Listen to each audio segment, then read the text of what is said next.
It all started, I would say, 2014, 2015. Brian Hull, who is, of course, the manager for Chair Productions, he introduced me to the story. He brought the book to my desk, and from there, I started to read and fell in love with the story immediately. Follows the story of a young man who comes to this planet through a peach to a very, very well-deserving family. He is endowed with some really special abilities and takes it upon himself to rid the community of a menace that is plaguing the young, the old, everyone. And that story really, really touched me. I felt really, really honored to be given the chance to tell this story.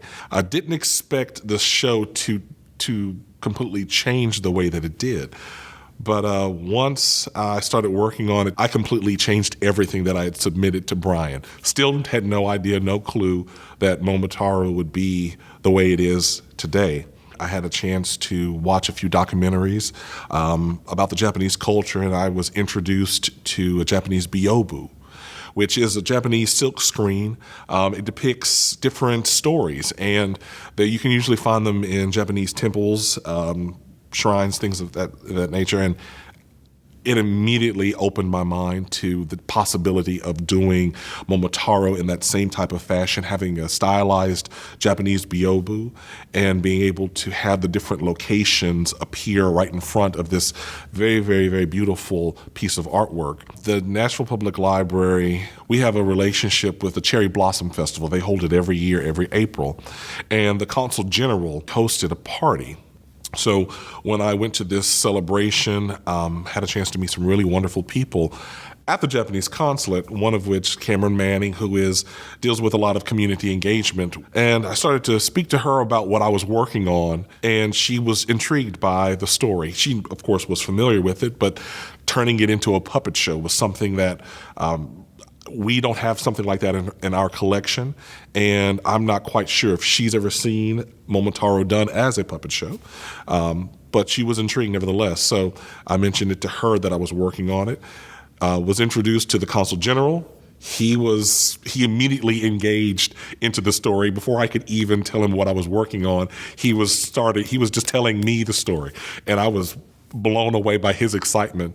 And from there, started the connection with the Japanese consul. And they were so generous and kind enough to open up their entire collection. They have a vast library, and they made that available to me. I was able to check out so many different versions of Momotaro the Peach Boy, some in English, some in Japanese.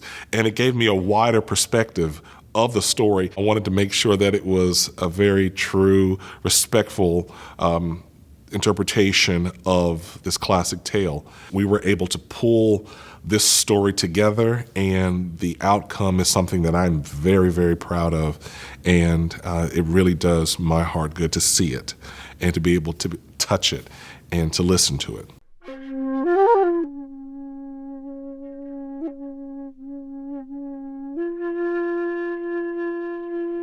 The music was probably, the whole experience was great. The music, the recording session was one of my favorite moments.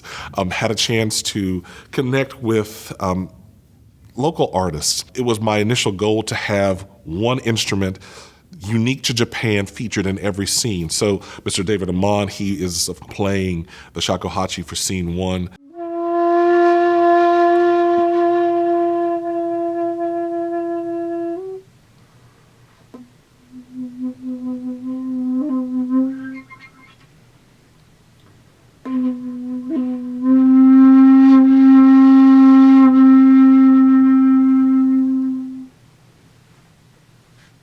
Miss Keiko Rose Nakajima, she was able to bring in the koto.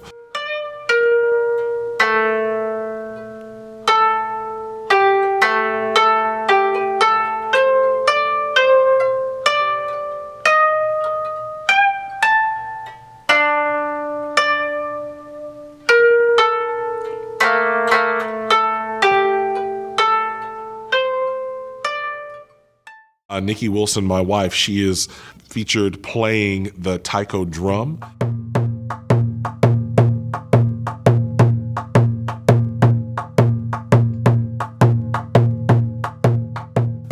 Now that the library has its own recording studio, we were able to record all the music, voice performances, and sound effects in-house. For all of our past productions, a good portion of our funding was used on renting studio space off-site. Now, it's just as easy as walking down the hall.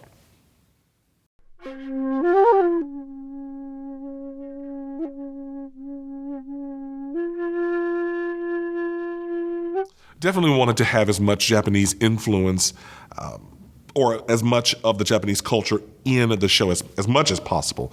So we used, our version of Bunraku. Normally, Bunraku, you would have 3, 4, 5 puppeteers operating different parts of the body.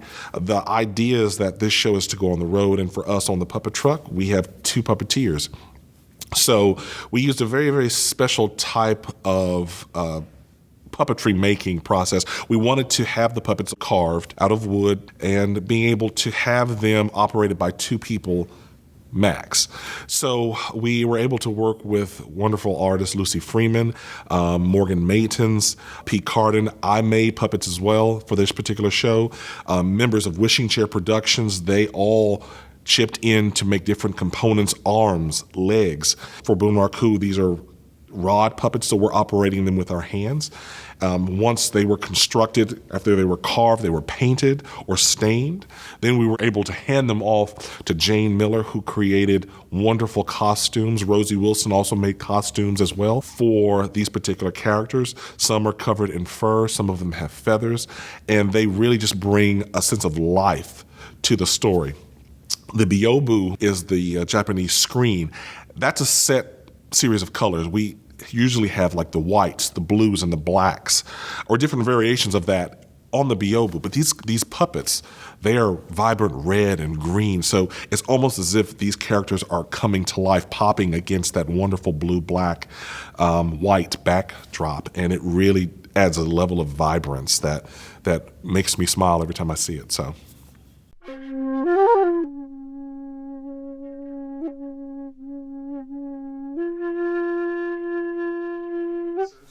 So the actors, it took me a long time. I wanted to make sure that the right person was in the right spot to voice these characters. The story, some of it's in Japanese. The narration is in Japanese with English subtitles. So I wanted to make sure that the core group that find Momotaro brought that level of distinction in their voice. So was able to connect with Mr. Takashi Ono. He was able to voice the character for the narrator and also the grandfather or the father in the story. Miss Yoko is a wonderful storyteller here in Nashville. She is definitely connected with the Japanese consulate, and she also does work with the Cheekwood. So she was able to come in and voice the character of O-Ji-san. She was able also to bring her son into our group to voice the character of Momotaro. It took me a really, really long time to make the decision on who Momotaro would be. Even though that Momotaro, he makes his journey from his small community to a much larger community, I wanted to make sure that dialogue was pure and pure Japanese, so that when he gets to the larger community and we have more of a diverse community, we can bring in different voices. So Elliot Robinson, who works here at the National Public Library, Melissa McKinley did a phenomenal job, and Pete Carden, who's voiced many different characters with Wishing Chair Productions. They were able to bring their distinct, unique ideas of the different companions that Momotaro has with him to the story. And then, of course, I voiced some characters for the show just to have some fun with the ogre, the main character that goes against Momotaro. So it makes for a really, I think for me, epic fight to have that contrast in their voices.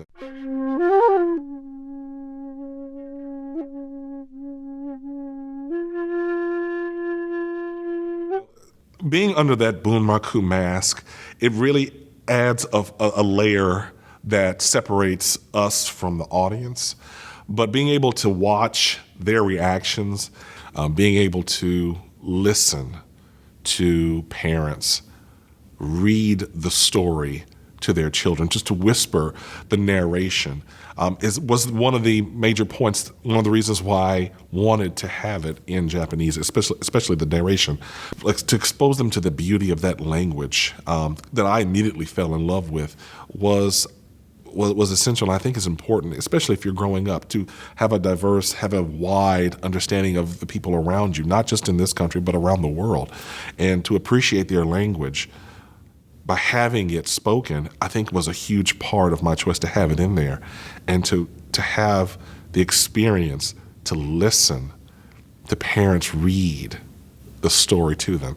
Well, I guess it just took me back to when I was a child. My parents would read things to me, and to be able to create that experience for another child makes me feel as if I did my job.